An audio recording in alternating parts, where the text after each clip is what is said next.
As Lekan stood at the middle of the road, screaming Ada's name, his fear increased with each passing moment. The road was cloaked in an eerie silence, the only sounds drifting from the nearby forest. A chorus of birds and the whisper of leaves rustling in the wind. Lekan could feel his heart pounding in his chest as he traced the faint trail leading into the forest. His hands trembled as he inspected the tire tracks from his car and the footsteps that led away from it. Disappearing into the forest depths, they had his wife and his unborn child, and he has to do everything to get them. For years, Lincoln had always known there was something unsettling about his mother's past. Even though he spent most of his growing years at his aunt's place, his mother rarely spoke of her family or childhood whenever she came around. She would rather brush off any questions with a wave of her hand, but Lincoln never imagined it would come to this. He remembered how his mother had always told him after he married that his father's village has a certain ritual that must be performed when his wife gets pregnant. Somehow, he always knew it was all a lie, but he was not sure. He wondered why his mother would invite him to her hometown when she knows the villagers need the blood of a pregnant woman to appease their gods. Lincoln recalled how his aunt always told him to be careful of his mother's village and avoid going there. He always thought that she was trying to poison him against his mother. It never occurred to him that his mother was up to no good. As he walked through the forest, he remembered how his father died. It was a cool evening and it was getting dark.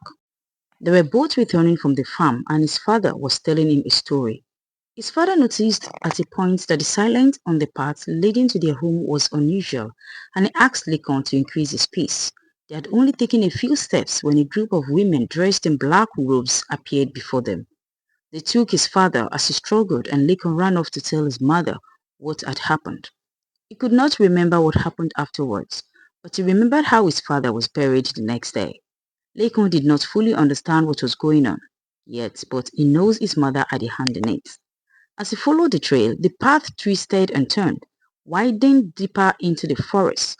Shadows stretched between the trees as Lincoln pressed on, ignoring the sting of branches scratching his face.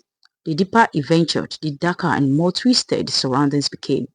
There was a foreboding heaviness in the air, like the weight of 1,000 secrets held in place by the trees themselves. At last, he emerged from the dense foliage into a clearing, and the sight that met his eyes made his heart stop. His wife was bound to an ancient tree, her eyes wide with terror. A group of villagers surrounded her, clad in strange robes, faces hidden in the shadows of hoods. They murmured in low tones, holding a calabash filled with dark, shimmering liquid, and his mother was leading them as she held the calabash with a steady hand. Lacon's blood ran cold. He could barely process the scene before him. His mother, always calm and gentle, was now chanting along with the others. Her face was a mask of ardent resolve, her eyes glittering with something he had never seen before. "Mother!" he called out, his voice cracking with shock and fury. He stood still, paralyzed by fear. The chanting ceased and all eyes turned towards him. His mother looked at him, unfazed with a strange smile tugging at her lips. "I had hoped you wouldn't come, Lacan," she said softly, her voice carrying across the clearing with a chilling serenity. "What are you doing?" he demanded, taking a step forward. He clenched his fists as he felt a mixture of anger and betrayal within him. "How could you do this to her?" he asked, pointing at his pregnant wife. She sighed, lowering the calabash to her side. She moved closer to him, touching his shoulders. "There is so much you don't understand, my son." Her tone was patient, as if she were explaining something trivial. "You see, I come from a lineage bound by blood to our idol. Every generation, we must make a sacrifice using our spouses and children to appease it. Your father," she paused, her face momentarily darkening, "was my first sacrifice. When I married him, I also did not want to let go because he was a very caring and loving husband. But I have to do it to prevent calamity from befalling my village and its people. So, when I was commanded to sacrifice him, I offered him to the idol without thinking twice." Lincoln felt his knees weaken, but he forced himself to stay upright. He remembered his father only vaguely, the man's face blurred by time. "I always knew you were responsible for my father's death. I just wasn't very sure.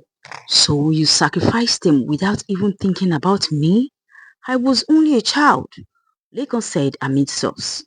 Well, I did, and I would have sacrificed you if your father's sister had not taken you to the city. His mother continued, her voice laced with bitterness. She was a meddlesome woman, and I would have stopped her if I had known. But in doing so, she saved you from your fate. I had no choice but to wait until you come back to me. But the idol did not choose you. It chose your unborn child, and I think that's fair. Lekon shook his head in disbelief.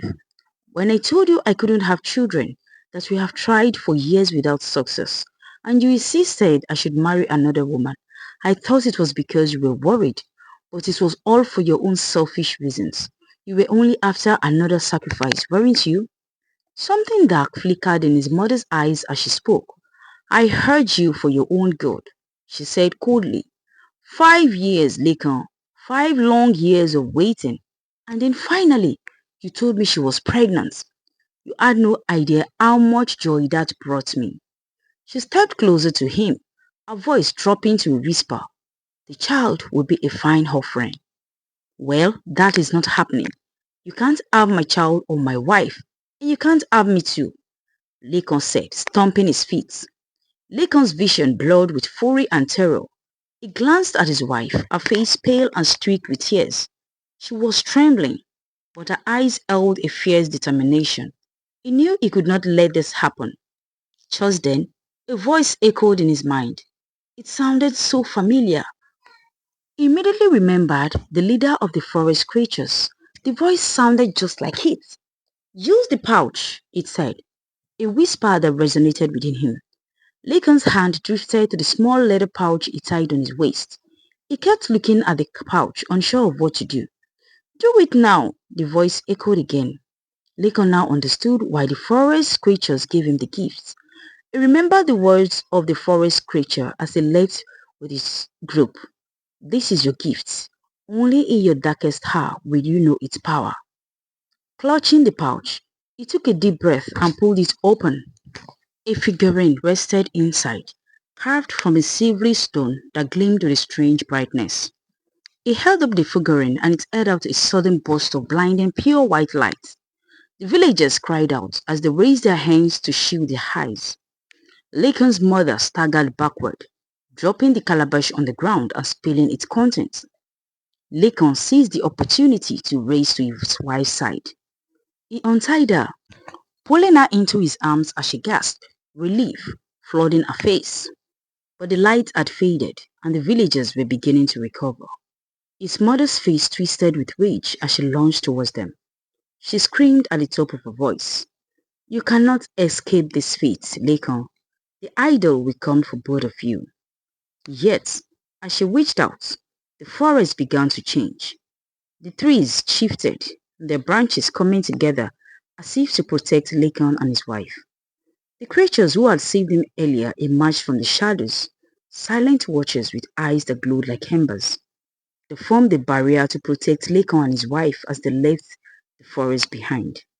Laken held his wife close, guiding her past the villagers who were now frozen in time and trapped by the power of the figurine.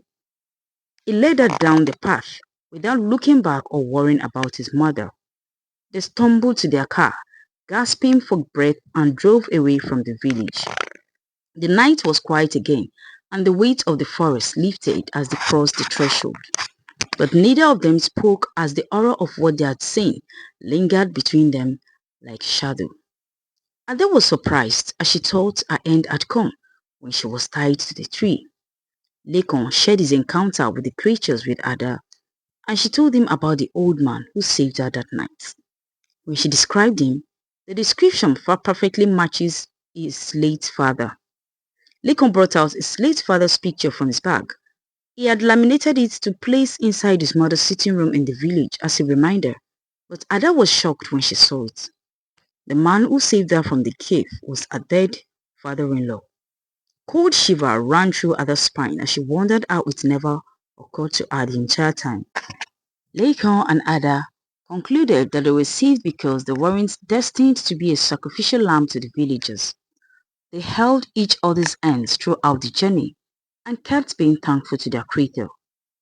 A few weeks passed and Ada delivered a bouncing baby boy. They never returned to the village and Lekan's mother vanished without a trace. But sometimes on quiet nights, Lekan would hear whispers of the forest creature guiding him in difficult moments. As he held his wife close and stared at the handsome little one, he knew that he would do anything to keep them safe. Thank you so much for watching. Please subscribe, like, leave a comment and share to enjoy more interesting tales on this channel. Thank you. Bye.